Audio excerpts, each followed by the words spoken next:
एक बार जब राजा विक्रमादित्य शिकार खेलकर भूख प्यास से व्याकुल घर आए तो महल के आंगन की व्यवस्था देखकर विचलित हो उठे। किसी बच्चे ने मल त्याग किया हुआ है तो किसी का नाक बह रहा है। ये सब देख वो अपनी भाभी से बोले, क्या आप में थोड़ा सा भी सलीका नहीं है? ये महल का आंगन कम और पशुओं का बाड़ा ज्यादा दिख रहा है। किसी बच्चे ने मल त्याग किया हुआ है तो किसी का नाक बह रहा है। कोई ये सब देख के कैसे भोजन ग्रहण करेगा? तब उसकी भाभी उसे ताना देते हुए बोली, देखूंगी तुमको भी। तुम कौन सी सर्वगुण संपन्न रानी अबोल्दे को ब्याह कर लाओगे? भाभी के बोल विक्रमादित्य के हृदय में तीर की तरह लगे। वो तैश में आते हुए अपनी भाभी को बोले, अब तो रानी अबोल्दे को ही ब्याह कर यहाँ लाऊंगा। इतना कह विक्रमादित्य बिना भोजन ग्रहण किए हुए ही वापस मुड़ गया और चल पड़ा रानी अबोल्दे के राज्य की तरफ। विक्रमादित्य रानी अबोल्दे की इस बात से भली भांति परिचित थे कि रानी अबोल्दे अप्सराओं से भी सुंदर, विदुषी और सर्वगुण संपन्न स्त्री हैं। बड़े से बड़े राजा महाराजा, चक्रवर्ती सम्राट तक उससे विवाह करना चाहते थे, किंतु रानी अबोल्दे की शर्त थी कि जो कोई भी उसकी चुप्पी को तोड़कर रात के 4 पहरों में उसको 4 बार बुलवा देगा, वो उसी के साथ विवाह करेगी। जो भी राजा या राजकुमार ऐसा करने में असमर्थ होता,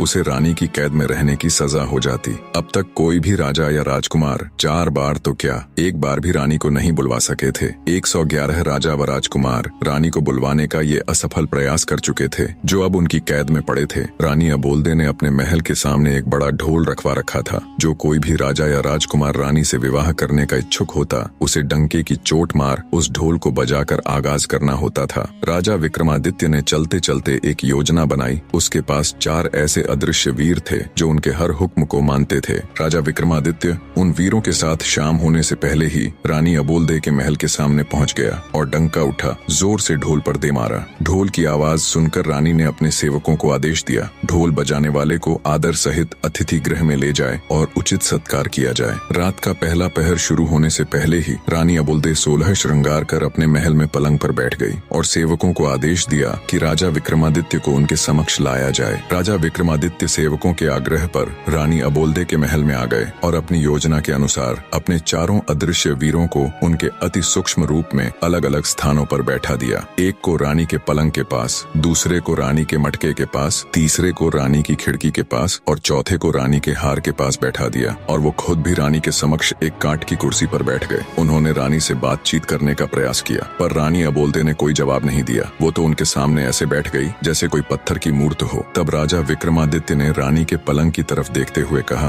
अरे भाई रानी के पलंग, रानी तो बोलेगी नहीं, अब तू ही कह कुछ बात जिससे कटे रात। राजा की बात सुन रानी के पलंग पर बैठा उसका वीर बोला, महाराज मेरे में इतना दिमाग कहाँ कि आपको कुछ कह सुनाऊं? हाँ, अगर आप कुछ सुनाएंगे तो हुंकारा जरूर भर दूंगा। राजा विक्रमादित्य बोले, ठीक है तो फिर सुनो। एक राजा के लड़के की दोस्ती एक बनिए के लड़के के साथ हो गई। बाल्यावस्था से ही दोनों साथ रहने लगे, साथ शिक्षा ग्रहण करते, साथ खेलते कूदते। दोनों की मित्रता इतनी गाढ़ी हो गई कि दोनों एक दूसरे के बिना रह नहीं पाते। समय बीता, दोनों जवान हो गए। एक दिन बनिए के लड़के को उसके पिता ने कहा, बेटा अब तुम युवा अवस्था में आ गए हो, ज्यादा दिनों तक बहू का मायके में रहना ठीक नहीं है। तुम अपने ससुराल जाओ और अपनी पत्नी को ले आओ। पुराने समय में छोटी उम्र में ही बच्चों की शादियां कर दी जाती थीं। जब लड़का लड़की जवान हो जाते तब लड़का लड़की को अपने घर ले आता। बनिए के लड़के ने कहा, पिताजी मैं अपने मित्र राजकुमार जयराज को भी अपने साथ लेकर जाना चाहता हूँ। हमने एक दूसरे से वादा किया है कि हम दोनों एक दूसरे के बगैर कहीं नहीं जाएंगे। बनिया बोला,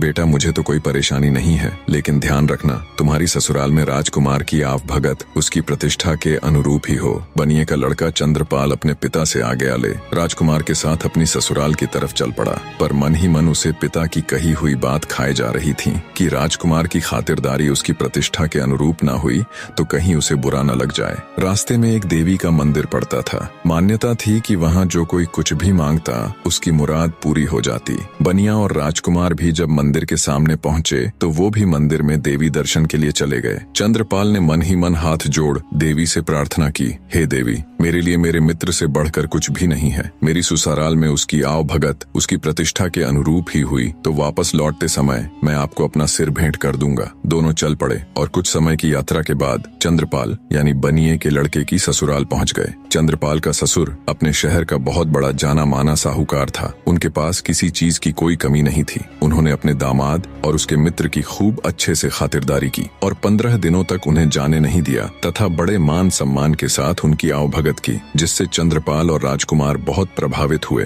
16वें दिन चंद्रपाल के बहुत कहने पर उन्होंने बड़े आदर सत्कार सहित अपनी बेटी के साथ उनको विदा कर दिया। रास्ते में राजकुमार ने अपने मित्र के आगे उसके ससुराल वालों की बड़ी प्रशंसा की। चलते चलते जब वे देवी के मंदिर के सामने पहुंचे तो बनिए का लड़का अपनी पत्नी और मित्र को थोड़ी देर रुकने के लिए कह मंदिर के अंदर चला गया और अपनी प्रतिज्ञा अनुसार उसने अपना सिर काटकर देवी के चरणों में अर्पित कर दिया। जब बहुत देर तक वो नहीं आया तो राजकुमार जयराज उसे देखने के लिए मंदिर गया। उसका कटा हुआ सिर देखकर उसके पैरों नीचे से जमीन खिसक गई। सोचा अगर मित्र ही जिंदा नहीं रहा तो मैं जीकर क्या करूंगा। उसने भी अपना सिर कलम कर लिया। उधर जब नव विवाहिता चंद्रकला को बहुत देर इंतजार करते हो गई तो वो भी किसी अनहोनी की आशंका से मंदिर के अंदर गई। जब उसने वहां का नजारा देखा तो उसके होश उड़ गए। उसकी जोरदार चीख से वातावरण दहल उठा। रोते हुए वो देवी के सामने बोली, हे माँ, ये क्या अनर्थ हो गया। अपने पति के बिना मैं ससुराल जाकर क्या करूंगी। सब मुझे ही अभागन कह मेरे ऊपर लांछन लगाएंगे। अब मेरे जीने का भी कोई मतलब नहीं रह गया। जैसे ही उसने तलवार उठाई तभी देवी माँ प्रकट हुई और उसका हाथ पकड़ते हुए उसे ऐसा करने से रोक दिया। तब चंद्रकला बोली,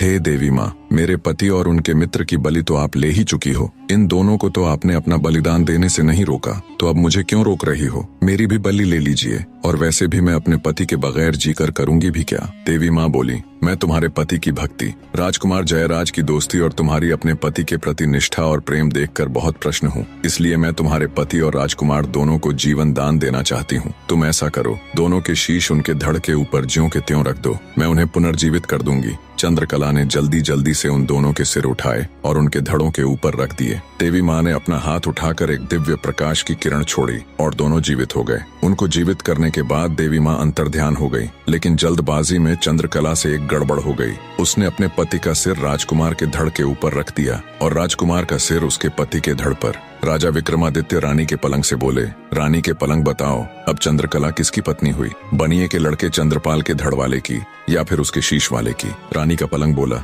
महाराज, मेरे अंदर इतना दिमाग कहाँ कि मैं आपकी ये गुत्थी सुलझा पाऊं। मैं तो यहाँ पड़ा रहता हूँ एक तरफ। ना कभी रानी मुझे झड़काती है, ना कभी बिछाती है। मेरे ऊपर तो धूल जमी रहती है। ये सुन रानी अबोलदे गुस्से से बोली, रे पलंग, तेरी ये मजाल। हर रोज तुझे अच्छे से झड़काऊं, हर रोज तेरे ऊपर नई चद्दर बिछाऊं। तू मुझसे तो कभी बात करता नहीं और परदेसियों के साथ तू मेरी झूठी बुराई करता। सुबह होने दे, तेरे 18 टूक न करवाए तो कहना। फिर रानी राजा विक्रमादित्य से बोली, आपके न्याय के बहुत चर्चे सुने हैं, आप ही बताओ चंद्रकला किसकी हुई। तब राजा विक्रमादित्य बोले, हे रानी, चंद्रकला उसके पति के सिर वाले की हुई। रानी के बोलते ही राजा विक्रमादित्य बोले, मार रे ढोलिया ढोल का डंका। रानी अबोलदे एक बार बोली। ढोल वाले ने तेजी से ढोल पर डंका दे मारा। डंके की आवाज सुन जेल में पड़े रानी के कैदी भी खुश हो गए। आपस में फुसफुसाने लगे, लगता है आया है कोई मालिक का नेक बंदा जो रानी अबोलदे को 4 बार बुलवाकर हमें भी इस कैद से आजाद करवा देगा। रानी फिर से एक पत्थर की मूर्त की तरह चुपचाप बैठ गई। राजा विक्रमादित्य रानी के मटके के ऊपर रखे वीर से बोले, भाई रानी के मटके, रात का एक पहर तो रानी के पलंग ने कटवा दिया, अब तुम भी कुछ कह सुनाओ, ऐसे तो ये रात कटेगी नहीं। तब रानी के मटके के ऊपर रखा हुआ वीर बोला, महाराज, मेरे अंदर इतनी बुद्धि कहाँ कि मैं आपको कुछ कह सुनाऊं। हाँ, आप कुछ कहेंगे तो हुंकारा जरूर भर दूंगा। तब राजा विक्रमादित्य बोले, अगर ऐसी बात है तो सुनो फिर। बचपन में साथ खेलने कूदने वाले राजा और साहूकार के पुत्र में बहुत गहरी मित्रता थी। नादान उम्र में दोनों ने एक दूसरे से वादा किया, जिसकी शादी पहले होगी वो अपनी पत्नी को पहली ही रात दूसरे के पास भेजेगा। समय बीता, बात भी पुरानी हो गई, दोनों जवान हो गए। साहूकार ने अपने लड़के माधव का विवाह एक सुंदर, सुशील और सुयोग्य कन्या से कर दिया। सुहागरात वाली रात मोहिनी 16 श्रृंगार कर सुहाग सेज पर बैठी अपने पति का इंतजार कर रही थी। थोड़ी देर बाद उसका पति माधव मुंह लटकाए कमरे में आया और चुपचाप बैठ गया। पति को ऐसे मुंह लटकाए देख मोहिनी समझ गई जरूर कुछ बात है। बोली, क्या बात है नाथ, क्या आप मुझसे नाराज हैं? क्या मैं आपको पसंद नहीं हूँ? माधव बोला, नहीं प्रिय, ऐसी कोई बात नहीं है। मोहिनी बोली, फिर क्या बात है? क्या मेरे घर वालों ने लेन देन में कुछ कमी छोड़ दी या आपके परिवार वालों की अच्छे से आवभगत नहीं की? माधव बोला, नहीं नहीं, वो बात भी नहीं है। नव विवाहिता मोहिनी बोली, फिर ऐसी क्या बात है जो आप मुझे मुझे बताने में झिझक रहे हैं। मैंने आपसे विवाह किया है, मैं आपकी अर्धांगिनी हूँ, आपका सुख दुख अब मेरा भी है, इसलिए आप मुझे अपने मन की बात बता सकते हैं। सकुचाते हुए माधव धीरे से बोला, लड़कपन की नादानी में मैंने अपने मित्र राजकुंवर हर्षवर्धन को एक वचन दिया था जिसे मैं ना तो तोड़ सकता हूँ और ना ही निभा सकता हूँ। मोहिनी बोली कि ऐसा क्या वचन दिया है आपने, आप मुझे बता सकते हैं। माधव ने कहा कि वचन ही कुछ ऐसा है जिसे मैं तुम्हें बताने में भी झिझक रहा हूँ। मोहिनी बोली कि कैसा भी वचन हो आप मुझे निसंकोच बताइए, मैं भी आपका वचन निभाने में आपका पूरा साथ दूंगी। यदि इसके लिए मुझे अपनी जान भी देनी पड़े तो मैं हंसते हंसते दे दूंगी। माधव बोला कि हम दोनों मित्रों ने एक दूसरे को वचन दिया था कि जिसकी भी शादी पहले होगी वह अपनी सुहाग रात वाले दिन अपनी पत्नी को अपने मित्र के पास भेजेगा। अब यदि मैं वचन को तोड़ता हूँ तो दोस्त के साथ दगा होगा और निभाता हूँ तो तुम्हारी लाज जाती है, जिसको बचाने का मैंने तुम्हें वचन दिया है। मोहिनी सारी बात सुन कुछ देर सोच में पड़ गई, फिर बोली कि हे नाथ, आप किसी बात की चिंता मत कीजिए, आप बस मुझे आज्ञा दीजिए, मैं आपका वचन भी निभा लूंगी और अपना धर्म भी बचा लूंगी। अपनी पत्नी मोहिनी की बात से माधव के मन का बोझ कुछ हल्का हुआ। उसने मोहिनी को राजकुमार हर्षवर्धन के पास जाने की आज्ञा दे दी। मोहिनी 16 श्रृंगार किए हुए छम छम पायल बजाती राजकुंवर हर्षवर्धन के महल की तरफ चल पड़ी। रास्ते में कुछ चोर घात लगाए बैठे थे। जब उन्होंने गहनों से लदी हुई औरत आती दिखाई दी तो उनकी आंखें चमक उठीं। उन्होंने लूटने के इरादे से मोहिनी को रोक लिया और उसे धमकाते हुए बोले, चुपचाप अपने सारे गहने उतार कर हमें दे दो, नहीं तो हम तुम्हारी हत्या करके सारे जेवर ले लेंगे। मोहिनी हाथ जोड़कर बोली, कृपा करके अभी मुझे छोड़ दीजिए, अभी मैं किसी बहुत आवश्यक काम से जा रही हूँ जिसके लिए मेरे शरीर पर इन गहनों का होना अत्यंत आवश्यक है। मैं वचन देती हूँ जब मैं वापस आऊंगी तो खुद तुम्हें ये सारे गहने उतार कर दे दूंगी। आपको दिया हुआ वचन मैं जरूर निभाऊंगी। चोरों ने कुछ सोच विचार कर उसे जाने दिया। मोहिनी जल्दी ही राजकुंवर हर्षवर्धन के महल की सीढ़ियां चढ़ती हुई उसके कक्ष के सामने पहुंच गई। मोहिनी जब अपनी पहली ही रात को किसी दूसरे आदमी के कमरे में जा रही थी, बस उसके मन में यही चल रहा था, कैसे भी करके अपनी पति का मान और अपनी लाज दोनों रखनी है। वो हर्षवर्धन के महल की सीढ़ियां चढ़ते हुए उसके कक्ष में पहुंच गई। राजकुमार हर्षवर्धन अपने कक्ष में अपने पलंग पर गहरी नींद में सो रहा था। मोहिनी ने उसके पैर का अंगूठा मरोड़कर उसे उठाते हुए कहा, जागो कुंवर सा जागो। राजकुमार हर्षवर्धन सकपका कर बैठा हो गया। अपने सामने 16 श्रृंगार किए किसी अप्सरा के समान सुंदर स्त्री को देखकर वह चौंक गया। लगा जैसे कोई सपना देख रहा हो। आंखों को बार बार मला तो देखा, ये सपना नहीं बल्कि हकीकत है। सच में एक सुंदर नार उसके सामने खड़ी है। उसने बड़ी विनम्रता से पूछा, हे देवी, आप कौन हैं और कहां से आई हो? इस तरह रात्रि के इस वक्त मेरे शयन कक्ष में आने का आपका प्रयोजन क्या है? तब मोहिनी ने कहा, मैं आपके मित्र माधव की नव विवाहिता पत्नी मोहिनी हूँ और उनका दिया वचन निभाने आई हूँ। हर्षवर्धन बोला, वचन? कैसा वचन? मोहिनी बोली, आपके और आपके मित्र के मध्य लड़कपन में यह तय हुआ था कि जिसकी शादी पहले होगी वह सुहागरात वाले दिन अपनी पत्नी को अपने मित्र के पास भेजेगा। बस उसी वचन को निभाने के लिए आपके मित्र माधव की आज्ञा से मैं यहाँ आपके पास आई हूँ। सब सुन राजकुमार हर्षवर्धन एक बार के लिए तो बिल्कुल सन्न रह गया। जब ध्यान किया तो सब याद कर वो बहुत शर्मिंदा हुआ। उसने हाथ जोड़कर कहा, हे देवी, मुझे माफ कर दीजिए। वो तो हमने नादानी में एक दूसरे से वादा कर दिया था। यह कोई वचन नहीं बल्कि हमारी बचपन की नादानी थी। मेरे मित्र की पत्नी तो मेरी भाभी हुई और भाभी तो माँ या बहन के समान होती है। मैं अपने बचपन की नादानी पर बहुत शर्मिंदा हूँ। मैं आज से ही आपको अपनी धर्म की बहन बनाता हूँ। इतना कहकर राजकुंवर हर्षवर्धन ने मोहिनी को चुनरी और हीरे मोतियों से भरा हुआ थाल देकर उसी समय विदा कर दिया। मोहिनी वापस अपने घर की तरफ चल पड़ी। रास्ते में वही चोर उसका इंतजार कर रहे थे। उसकी पायल की आवाज सुनकर वे रुक गए कि कहीं वह अपने साथ सिपाहियों को तो नहीं लेकर आई है। जब उन्हें इस बात की तसल्ली हो गई कि वह अकेली ही है तो उन्होंने आपस में चर्चा करते हुए कहा, अरे भाई, यह औरत तो सच में अपने वचन की पक्की है। इतने में मोहिनी उनके पास पहुंच गई। उसने राजकुमार हर्षवर्धन का दिया हीरे मोतियों का थाल भी उन्हें देते हुए कहा कि यह भी रख लीजिए, ये भी आपके भाग्य में ही था।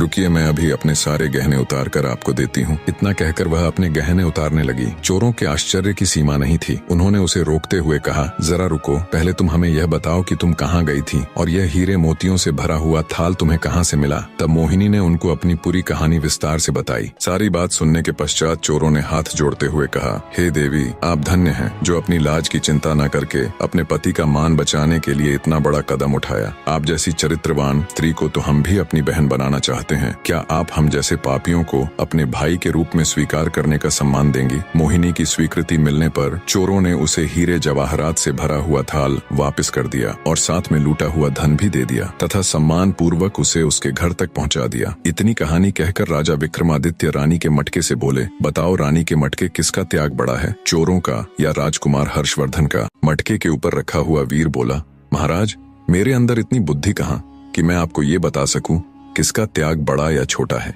मैं तो एक साधारण सा मटका हूँ जो ऐसे ही किसी कोने में पड़ा रहता है। न तो मुझसे कोई पानी पीता है, न कोई सफाई करता है, और न ही कोई मेरा नीर बदलता है। तो महाराज मुझे माफ करे, मैं आपकी ये पहेली नहीं सुलझा पाऊंगा। मटके की बात सुन रानी अबोलदे गुस्से से तिलमिला उठी और बोली, रे मटके, तेरी ये मजाल, हर रोज तेरी सफाई करूं, हर रोज तेरा नीर बदलूं। तू मुझसे तो कभी बात करता नहीं और परदेसियों के साथ तू मेरी झूठी बुराई करता है। सुबह होने दे, तेरे 18 टूक ना करवाए तो कहना। फिर रानी राजा विक्रमादित्य से बोली, आपके तो न्याय के बहुत चर्चे सुने हैं, आप ही बताओ किसका त्याग बड़ा है। विक्रमादित्य बोले, हे रानी, राजकुमार हर्षवर्धन तो एक राजा के पुत्र थे। उनके पास किसी चीज की कमी नहीं थी, ना धन की ना औरत की। एक थाल देने से उसका भला क्या कम होगा। पर चोरों ने न केवल मोहिनी को लूटने से छोड़ दिया, बल्कि साथ साथ अपना लूटा हुआ सर्वस्व धन भी उसे दे दिया। तो चोरों का त्याग राजकुमार हर्षवर्धन से बड़ा था। राजा विक्रमादित्य की बात से पूरी तरह सहमत हो रानी एक बार फिर से सतर्क होकर बैठ गई। राजा विक्रमादित्य ने मुस्कुराते हुए कहा, मार रे ढोलिया ढोल को डंका। रानी अबोलदे दूसरी बार बोली। ढोल वाले ने तेजी से ढोल पर डंका दे मारा। रात के दूसरे पहर में दूसरी बार डंके की आवाज सुन जेल में पड़े रानी के कैदियों की खुशी का कोई ठिकाना नहीं था। उन्हें पक्का विश्वास हो गया था कि जो भी नेक आदमी अब की बार रानी के समक्ष बैठा है वो रानी को 4 बार बुलवा देगा और हमारी भी कैद छूट जाएगी। राजा विक्रमादित्य रानी की खिड़की के ऊपर रखे वीर से बोले कि हे रानी की खिड़की, रात के 2 पहर तो रानी के पलंग और मटके ने कटवा दिए, अब तुम भी कुछ कह सुनाओ, ऐसे तो ये रात कटेगी नहीं। तब रानी की खिड़की के ऊपर रखा हुआ वीर बोला, महाराज, मेरे अंदर इतनी बुद्धि कहाँ कि मैं आपको कुछ कह सुनाऊं। हाँ, आप कुछ कहेंगे तो हुंकारा जरूर भर दूंगा। तब राजा विक्रमादित्य बोले, अगर ऐसी बात है तो सुनो फिर। एक ठाकुर और एक साहूकार के लड़के में तगड़ी यारी थी। दोनों बाल्यावस्था से ही साथ रहे। दोनों का विवाह बचपन में ही हो चुका था, लेकिन पत्नी दोनों की अपने मायके में ही थी। जवान होने पर दोनों एक साथ अपनी अपनी पत्नी को लाने के लिए रवाना हुए। साहूकार के लड़के गंगाधर ने अपने साथ अपने नाई को भी ले लिया। काफी दूर तक साथ चलने के बाद वे एक ऐसी जगह पर पहुंच गए जहां से उन दोनों के ससुराल जाने का रास्ता अलग अलग था। साहूकार के लड़के गंगाधर और ठाकुर के लड़के विष्णुदत्त ने एक दूसरे को कहा, जो भी यहाँ पहले पहुंच गया वो दूसरे का इंतजार करेगा। इतना कह दोनों मित्रों ने एक दूसरे से विदाई ली। कुछ समय बाद ही गंगाधर अपने नाई के साथ अपनी ससुराल पहुंच गया। ससुराल वालों ने जब दामाद के साथ नाई को भी देखा तो एक बूढ़ी महिला ने बाकियों को सलाह दी कि इस नाई की भी अच्छी खातिरदारी करना। ये जब अपने गांव जाएगा तो हमारी तारीफ करेगा और हमारी बेटी का मान सम्मान बढ़ जाएगा। इसी सोच के साथ उन्होंने अपने दामाद से भी ज्यादा उस नाई के लड़के की खातिरदारी की। खाना खिलाना हो या बिस्तर लगाना हो या फिर पंखा लगाना, हर जगह उन्होंने पहले उस नाई के लड़के की पूछ की। ये बात गंगाधर को खटक गई। उसे अपना वर्चस्व कम होता दिखा तो उसने घर जाने की जल्दी मचा दी। 2-3 दिन के आदर सत्कार के बाद उसके ससुराल वालों ने उन्हें सम्मान पूर्वक घोड़ा गाड़ी देकर उनके साथ अपनी बेटी अंबिका को विदा कर दिया। रास्ते में नाई गंगाधर के ससुराल वालों की तारीफ करते हुए बोले जा रहा था कि उसके ससुराल वालों ने तो अपने दामाद से भी ज्यादा खातिरदारी मेरी की है। नाई की बातों ने आग में घी का काम किया। पहले से ही गुस्से से भरा पड़ा गंगाधर उसकी बात से और तुनक गया। उसने अपनी पत्नी और नाई को वहीं रास्ते में छोड़ दिया और खुद अकेला ही अपने घर की तरफ निकल पड़ा। उसकी नव विवाहिता पत्नी अंबिका बेचारी ठगी सी उसे देखती रह गई। गंगाधर के जाने के बाद नाई भी मौका देख अपने गांव की राह पकड़ गया। नव विवाहिता अंबिका पर तो जैसे दुखों का पहाड़ टूट पड़ा। दुखी हृदय के साथ उसने हिम्मत कर वापस घर जाने का फैसला किया और घोड़े गाड़ी को घर की तरफ मोड़ दिया। पर होने को कुछ और ही मंजूर था। वो रास्ता भटक कर किसी अन्य नगर में पहुंच गई। नगर में घुसते ही एक मालिन का घर था। अंबिका ने उसे कुछ धन दिया और कुछ दिनों तक उसके साथ रहने के लिए उसे मना लिया। अंबिका मालिन के साथ उसके घर पर ही रहने लगी। वो मालिन वहाँ के राजा को फूलों की माला बनाकर पहुँचाया करती। अब अंबिका भी इस काम में उसकी मदद करने लगी। मालिन बगीचे से फूल चुन चुन कर लाती और अंबिका उनसे बहुत ही सुंदर और अलग तरह की मालाएं और गुलदस्ते बना देती, जिन्हें मालिन राजमहल तक पहुँचा देती। एक दिन राजा ने मालिन से पूछा कि आजकल तुम बहुत सुंदर और मनमोहक कारीगरी के गुलदस्ते और मालाएं बना बना कर लाती हो। इतनी सुंदर कारीगरी तो तुम नहीं कर सकती, तो ये गुलदस्ते और मालाएं कौन बनाता है? मालिन बोली कि महाराज, मेरे घर पर कुछ दिनों से एक स्त्री आकर ठहरी हुई है। वह बहुत ही गुणवान है। वही रोज इतने सुंदर गुलदस्ते और मालाएं बनाती है। मालिन की बात सुन राजा ने मन ही मन सोचा, जो इतनी सुंदर मालाएं और गुलदस्ते बनाती है वो खुद कितनी सुंदर होगी। ये बात मन में आते ही उसके अंदर वासना का खोट पैदा हो गया। 50 साल का वासना से लिप्त राजा मालिन से बोला, तुम अभी अपने घर जाओ और उस स्त्री को मेरे सामने हाजिर करो। मालिन अंबिका के पास गई और उसे राजा भानु प्रताप का हुक्म सुनाया।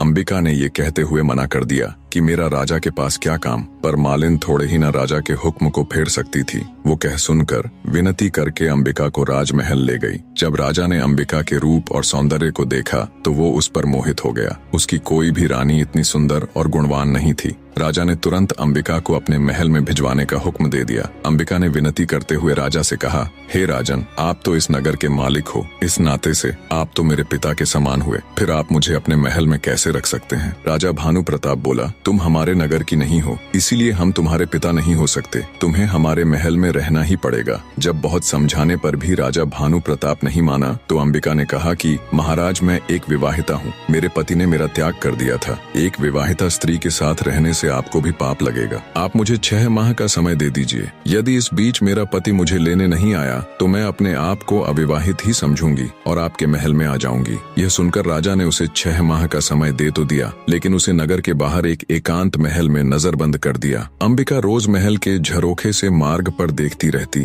कि कभी कोई भूलने से ही उसके मायके या ससुराल से उस ओर आ जाए तो वह उसके साथ अपने हाल का संदेश भिजवा सके। उधर ठाकुर विष्णुदत्त अपनी पत्नी के साथ तय की हुई जगह पर अपने दोस्त का इंतजार कर रहा था। जब गंगाधर अपनी पत्नी का परित्याग करके अकेला ही उधर पहुंचा तो उसे अकेले आते देख विष्णुदत्त बोला, अरे मित्र, तुम अकेले कैसे चले आ रहे हो? मेरी भाभी को कहाँ छोड़ आए? तब गंगाधर ने उसे सारा वाक्य कह सुनाया। सब सुन गुस्से से विष्णुदत्त उसे धिक्कारते हुए बोला, धिक्कार है मित्र, किसी और के अपराध का दंड तुमने अपनी निर्दोष पत्नी को दे दिया। यदि उसके घर वालों ने तुम्हारे नाई की खातिर तुमसे ज्यादा कर दी तो इसमें भाभी का क्या दोष था? इतनी सी बात पर क्या कोई अपनी पत्नी को छोड़ देता है? हमें अभी वापस चलकर भाभी को ले आना चाहिए। गंगाधर ने विष्णुदत्त की बात मान ली। विष्णुदत्त ने अपनी पत्नी को पास ही एक गांव में ठहरा दिया और स्वयं गंगाधर के साथ उसकी पत्नी अंबिका को लाने के लिए निकल पड़ा। गंगाधर ने अपनी ससुराल में लोगों से पता किया तो उसे मालूम हुआ कि उसकी पत्नी अपने मायके नहीं पहुंची थी। ससुराल में ना जाकर वो वहीं से विष्णुदत्त के साथ अंबिका की तलाश में निकल पड़ा। ढूंढते ढूंढते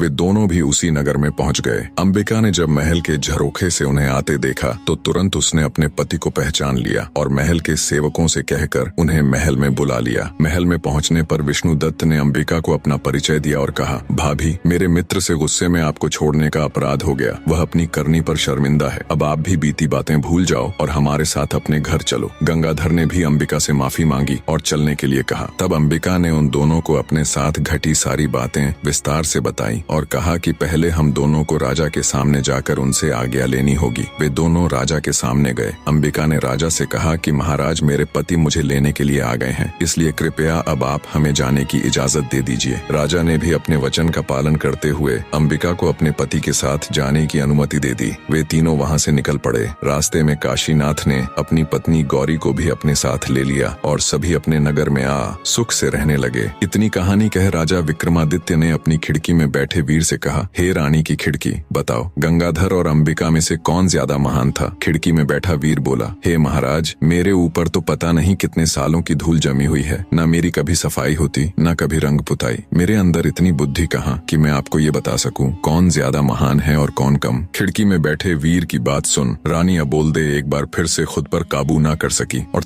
तमा कर बोली, रे खिड़की, तेरी ये मजाल, हर रोज तेरी सफाई करवाऊं, हर 6 माह में तेरे ऊपर नई रंग पुताई करवाऊं। मेरे साथ तो तूने कभी बात की नहीं और परदेसियों के सामने तू मेरी झूठी बुराई करती। सुबह होने दे, तेरे 18 टूक ना करवाए तो कहना। फिर राजा विक्रमादित्य से बोली, राजा, ये बताना कौन सा कठिन काम है कि कौन महान है? इसमें गंगाधर की तो कोई महानता थी ही नहीं। उसने तो अपनी निर्दोष पत्नी को त्याग दिया था। महानता तो अंबिका की थी। उसके पास रानी बनने का पूरा मौका था, लेकिन फिर भी वह अपने पतिव्रत धर्म पर अडिग रही और उसने अपना धर्म नहीं छोड़ा। ऐसी स्त्री तो महान ही नहीं बल्कि पूजने लायक है। राजा विक्रमादित्य ने शरारती मुस्कान के साथ रानी की तरफ देखते हुए कहा, आपने बिल्कुल सही कहा रानी, मैं तो आपका कायल हो गया। फिर राजा विक्रमादित्य ने ढोल वाले से कहा, मार रे ढोलिया ढोल को डंका। रानी अबोलदे तीसरी बार बोली। ढोल वाले ने तेजी से ढोल पर डंका दे मारा। तीसरे डंके की आवाज सुन रानी की कैद में पड़े बड़े कैदी खुशी से नाचने गाने लगे। उन्हें पूरा यकीन हो चला था कि उनकी आजादी के बीच अब बस एक पहर और है। इधर रानी अबोल्दे भी अब की बार पूरी सजग होके बैठ गई। उसने मन में निश्चय कर लिया कि अब चाहे कुछ भी हो जाए वो चौथी बार नहीं बोलेगी। विक्रमादित्य बोले, भाई रानी के हार, रात के 3 पहर तो बड़े आराम से कट गए, अब तू भी कुछ सुना जिससे ये आखिरी पहर भी कट जाए। रानी का हार बोला, महाराज मेरे अंदर इतनी बुद्धि नहीं कि मैं आपको कुछ कह सुनाऊं। हाँ, हुंकारा जरूर भर लूंगा। राजा बोला, ठीक है।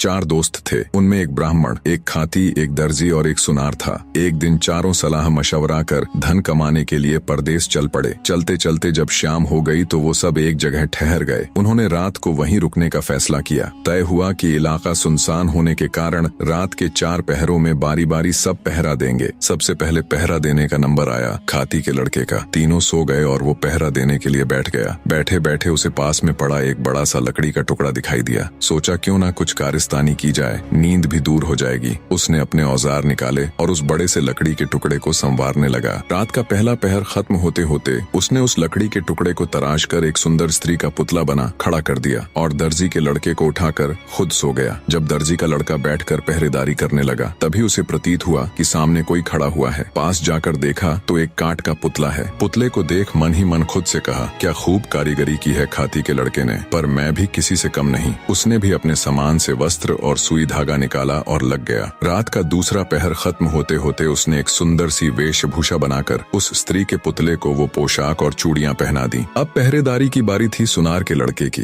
तो वो उसे जगाकर सो गया। नींद तोड़ने के लिए सुनार ने ठंडे पानी से मुंह धोया और बैठकर पहरेदारी करने लग गया। तभी उसकी नजर सामने खड़ी स्त्री पर गई तो वो भौंचक्का रह गया। सोचा, इतनी रात जंगल में स्त्री कहाँ से आई। उसने उसे आवाज दी पर कोई उत्तर नहीं मिला। जिज्ञासावश उठकर पास गया तो देखा वो कोई स्त्री नहीं बल्कि एक पुतला है। सुनार को समझते देर न लगी कि ये खाती और दर्जी की करामात है। खुद से कहा, मैं भी किसी से कम नहीं। उसने भी अपने औजार निकाले और लग गया। तीसरा पहर खत्म होते होते उसने उस पुतले को सुंदर सुंदर आभूषण बनाकर पहना दिए। अब बारी थी ब्राह्मण के लड़के की, तो सुनार उसको जगाकर सो गया। अब जब ब्राह्मण पहरेदारी करने लगा तो उसकी भी नजर उस पुतले पर गई। वो भी सोच में पड़ गया, इतनी रात को इस जंगल बियाबान में ये नारी कहाँ से आई। वो भी उस स्त्री रूपी पुतले के पास जाकर उसे देखने लगा। सब समझते उसे भी देर न लगी। मन ही मन बोला, वाह क्या खूब कारीगरी की है सबने, लगता है सब मिलकर मेरी परीक्षा लेना चाहते हैं। उसने भी अपना तंत्र मंत्र का सामान निकाला और रात का चौथा पहर खत्म होते होते अपनी तंत्र मंत्र विद्या से उस काठ के पुतले में प्राण डाल दिए।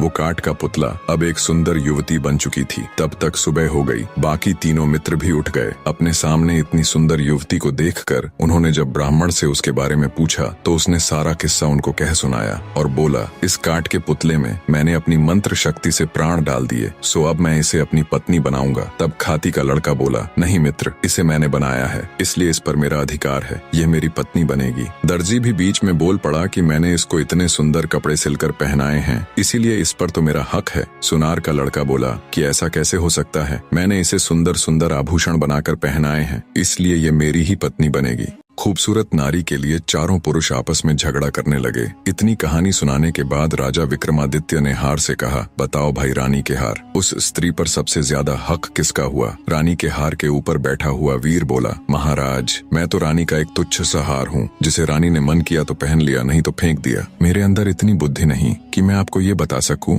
कि उस युवती पर किसका हक ज्यादा है। हार पर बैठे वीर की बात सुन रानी अबोल्दे को गुस्सा तो बहुत आया, पर वो अपने गुस्से को पी गई और कुछ भी न बोली। जब विक्रमादित्य ने देखा कि रानी तो कुछ बोली ही नहीं और रात का चौथा पहर खत्म होने में बस कुछ ही समय बाकी है, कुछ सोचते हुए वे बोले, सुनो रानी के हार, उस युवती पर सबसे ज्यादा हक उस ब्राह्मण के लड़के का है, जिसने उस पुतले में प्राण डालकर उसे जीवित किया। राजा की बात सुन रानी के हार पर बैठा वीर तुरंत बोल पड़ा, क्या बात है राजन, क्या खूब न्याय किया है, आपकी तो जय जयकार होनी चाहिए। हार में बैठा वीर बोला, बोलो राजा विक्रमादित्य की जय। बाकी के तीनों वीर भी राजा विक्रमादित्य की जय जयकार करने लगे। राजा विक्रमादित्य की जय, वाह क्या न्याय किया है। इतना सुनते ही गुस्से को दबाए बैठी रानी अबोल्दे फट पड़ी और बोली, इस गलत न्याय पर कैसी जय जयकार। राजा विक्रमादित्य तुम तो बड़े न्याय प्रिय बने फिरते हो। लानत है तुम्हारे ऐसे न्याय पर। पता नहीं तुम्हारा ये न्याय कैसे इस जग में प्रसिद्ध हो गया। ये न्याय पूरी तरह से धर्म विरुद्ध है। आगे रानी अबोल्दे बोली, ब्राह्मण ने उस पुतले में प्राण डाले थे, अर्थात एक तरह से उसने उसे जन्म दिया। इस तरह से तो वह उसका पिता हुआ। तो एक पिता अपनी पुत्री से विवाह करें, इससे बड़ा नीच कर्म और क्या हो सकता है। धर्म के अनुसार कोई भी स्त्री केवल उसी की पत्नी हो सकती है जो उसको चूड़ियां पहनाता है, और पुतली को चूड़ियां दर्जी के लड़के ने पहनाई थी, तो धर्मानुसार वो युवती उसी की पत्नी हुई। रानी की सारी बात सुन राजा विक्रमादित्य ने शरारत से हंसते हुए रानी अबोल्दे की तरफ देखते हुए कहा, वाह वाह, बहुत खूब रानी, आपने तो बिल्कुल धर्मोचित न्याय किया है। उस युवती का पति वो दर्जी ही हो सकता है। और माफ करे रानी साहिबा, आप 4 बार बोल चुकी हैं, तो आपका पति तो केवल मैं ही हो सकता हूँ। अब तो बस चलने की तैयारी करो। राजा विक्रमादित्य की बात सुन रानी अबोल्दे ने शर्मा कर अपनी आंखें झुका ली। राजा विक्रमादित्य हर्षोत्साहित हो बोला, मार रे ढोलिया ढोल को डंका। रानी अबोल्दे चौथी बार बोली। ढोलिये ने डंका उठा ढोल पर दे मारा। रानी अबोल्दे ने वायदे के अनुसार उसकी कैद में बंद सभी राजाओं और राजकुमारों को सम्मान सहित उनका राजपाट लौटाते हुए उनको मुक्त कर दिया। बड़े धूमधाम से रानी अबोल्दे की शादी राजा विक्रमादित्य के साथ हो गई। राजा विक्रमादित्य जब रानी अबोल्दे को ले उज्जैन नगर पहुंचे तो उनको ताना देने वाली भाभी ने भी उनको अभिवादन देते हुए कहा, मान गए देवर्षा, जो आपने कहा था वो कर दिखाया। कहानी का निष्कर्ष जानने से पहले कमेंट करके कहानी कैसी लगी और अगली कहानी किस टॉपिक पर सुनना चाहोगे जरूर बताएं। निष्कर्ष, जीवन में सत्य, न्याय और धर्म का पालन सबसे महत्वपूर्ण होता है। जब चारों पात्र अपनी अपनी इच्छाओं और स्वार्थों के अनुसार कार्य करते हैं तो उनका संघर्ष अंततः उनके भीतर के सही और गलत के बोध को उजागर करता है। राजा विक्रमादित्य की न्यायप्रियता और रानी अबोल्दे का धर्म के प्रति अडिग विश्वास दर्शाता है कि सही रास्ता चुनने के लिए आत्मसंवेदनशीलता और विवेक आवश्यक है। यह कहानी यह भी सिखाती है कि किसी भी परिस्थिति में ईमानदारी, प्यार और समझौते के जरिए ही हम अपने जीवन को संतुलित और आध्यात्मिक रूप से पूर्ण बना सकते हैं। भगवान का न्याय हमेशा सही होता है और आत्मिक शांति पाने के लिए हमें अपने कर्मों और विचारों को शुद्ध करना चाहिए। कहानी में अंत तक जुड़े रहने के लिए आप सबका तहे दिल से धन्यवाद।